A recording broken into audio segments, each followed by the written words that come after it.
પ્રધાનમંત્રી નરેન્દ્ર મોદીના dream project Kantharpura વડ ખાતે પ્રાથમિક સુવિધાઓનો જોવા મળ્યો અભાવ। પ્રવાસન સ્થળ તરીકે કંથારપુરા વડને જાહેર કર્યાને ઘણો સમય થઈ ગયો છે, છતાં કોઈ સુવિધા નથી। એવામાં રવિવાર અને તહેવારોમાં મોટી સંખ્યામાં પર્યટકો કંથારપુરા વડની મુલાકાતે આવે છે, ત્યારે પીવાના પાણી, શૌચાલય અને પાર્કિંગ જેવી પાયાની સુવિધાઓના અભાવે પર્યટકો પરેશાન થતા જોવા મળ્યા। એવામાં રવિવાર અને તહેવારના દિવસે મંદિર ટ્રસ્ટ પાણીના જગ મૂકી પીવાના પાણીની વ્યવસ્થા કરી આપે છે।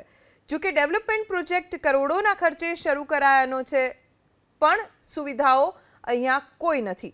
કંથારપુરા વડની ડાળીઓ પણ જાળવણીના અભાવે ઢળી પડી છે। એબીપી અસ્મિતાના અહેવાલ બાદ પ્રશાસને કંથારપુરા વડના સંરક્ષણ માટે કામગીરી શરૂ કરી, પોલીસ બંદોબસ્ત પણ ગોઠવ્યો। એવામાં પ્રાથમિક સુવિધાઓ ઊભી થાય એ પણ એટલું જ જરૂરી છે। સરકારે ગ્રાન્ટ પણ સારી એવી ફાળવી છે, પણ જે પાયાની સુવિધા જોવા મળે એવી સુવિધાનો અહીં અભાવ છે।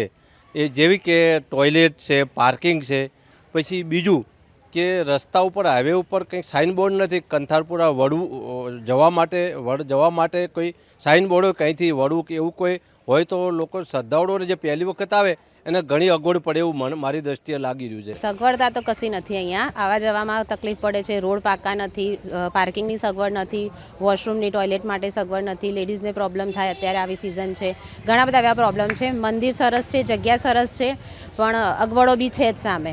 બિલ્ડિંગ્સ આજુબાજુમાં ઊભા થઈ રહ્યા છે, જેનું અત્યારે હાલ કોઈ મહત્ત્વ નથી। હાલ મંદિરમાં આવનારા પર્યટકોને શું સગવડ મળે એનું મહત્ત્વ છે। આવવા જવા માટેનો રસ્તો પણ ખરાબ છે, કારણ કે અત્યારે રસ્તા ઉપર કિચડ થઈ ગયો છે। સરકારી રસ્તો તોડી નાખ્યો અને રસ્તો બની આપતો નથી, પણ અમારે રસ્તાની સગવડ જોઈએ કે જેથી કંઈ પબ્લિક આવે, રોડ પર આવે, બાઇક લઈને આવે કે મોટું સાધન લે તો સ્લીપ થઈ જાય તો કોઈનું પણ મરણ થઈ જાય। એટલે આપણે એવું ના થાય એના માટે અમારે આટલી સુવિધા જરૂર છે।